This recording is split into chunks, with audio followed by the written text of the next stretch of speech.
Thank you for joining me today. It's Brian Gubernick, and welcome to the No Days Off podcast, where we believe that every single day brings a new opportunity to get better. I'm going to hit you with something today that might rattle your routine quite a bit.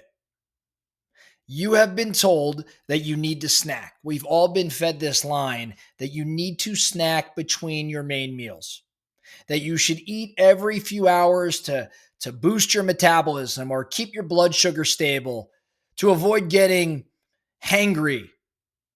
You've heard that small meals all day is the key to weight loss and energy.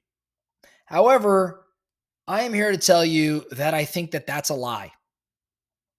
And like a lot of lies, it was manufactured, actually engineered, in order to sell you more stuff. Stick with me. Okay. The origin of snacking, if we rewind, I want you to think through this. For most of human history, we did not graze on food all day long. We did not. If you go back to like the cavemen, they only ate when food was available to them. So it was like feast and famine. You know, if they were gathering berries, sure, they'd be eating those berries, but that wasn't planned. They happened to find the berries, right? And then they'd go long periods of time without eating. And if they were able to capture or kill something and consume it, they did and had a big meal. But they weren't grazing in the way that we do.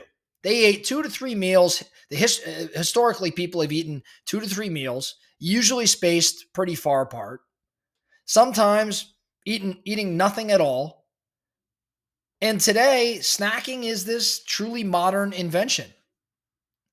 Its explosion in the US was not driven by any sort of health science. Its explosion was driven by the big food companies. And these big food companies were looking for a new revenue stream. Call it what it is. In the post-World War II boom, companies like Kraft and General Mills and Nabisco, they figured something out.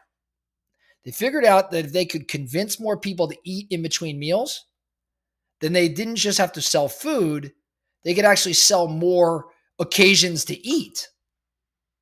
So suddenly they give us chips and snack cakes and protein bars and granola bars and Doritos and all these 100-calorie packs. And then they wrap it in all these buzzwords like healthy fuel or mini meals or guilt-free. None of this was about nutrition. It was about marketing. It really was. Let's tackle a few of the big myths. All right. I am not, and I probably should have said this at the start, I am not a licensed health provider. I am just giving you my opinion based on all that I read and study and trying to make the most of my health.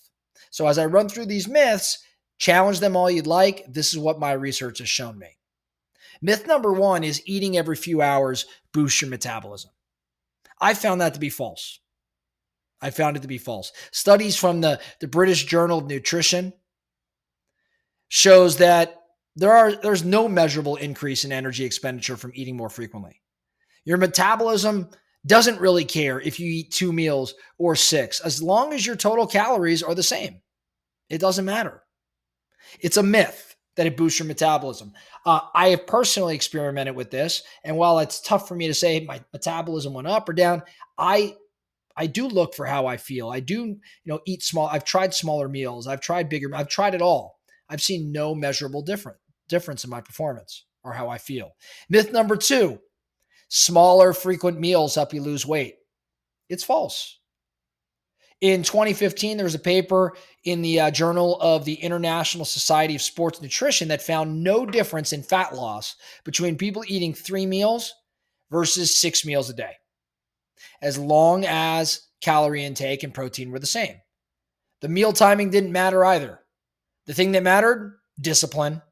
Discipline mattered. So when it comes to weight loss, it was more about caloric intake and it was more about discipline than it was quantity of meals, small frequent meals versus larger meals. And then myth number 3, and frankly, this is the one that kind of kicked it off for me in terms of researching a bit more. Myth number 3, you'll crash without snacks. Now, why did that one kick it off for me, or what was I looking to solve for? Well, I have these kids, and one in particular definitely reacts when she hasn't consumed food. Now, granted, she's a kid. She hasn't fully developed emotionally, physically, all of that. And I started like asking myself, well, how can I curb the way that she behaves when she doesn't have food for a long period of time? What I found is that you don't crash without snacks unless you're, metabolically broken in some sort of way. Healthy people maintain steady blood sugar for hours. Again, I'm talking about a kid here, so there's different things going. But when you think about adults, healthy adults maintain blood sugar levels, like stable blood sugar levels for hours. In fact, fasting windows like time restricted eating can improve insulin sensitivity according to research and all the different journals out there. So, I don't know about this you'll crash without snacks. I think if you ate healthier meals and learned to stabilize your blood sugar because you ate healthier meals, I would think that maybe you would feel like you won't crash without snacks. This has been my personal experience. So, whether or not you agree with those myths, we could probably agree that people before us did not snack nonstop. Again, whether or not you agree with what I discovered and called myths, we all know we were not hardwired to eat 6 times a day. So why do we keep snacking? Why do we keep doing this? I think it's because we've been trained to snack. Food is everywhere. It's engineered to be hyper palatable. It's sweet, it's salty, it's crunchy, it's addictive. And it's marketed as necessary. It's marketed as necessary for focus and fitness and feeling full. Like they're masterful in the way they put the stuff out there. But most snacking today is unnecessary, ultra processed, and usually responsible for our overeating. You're not feeding hunger these days if you are a regular snacker. I'm sorry this is so direct, but really not sorry. You're not feeding hunger, you're feeding a habit.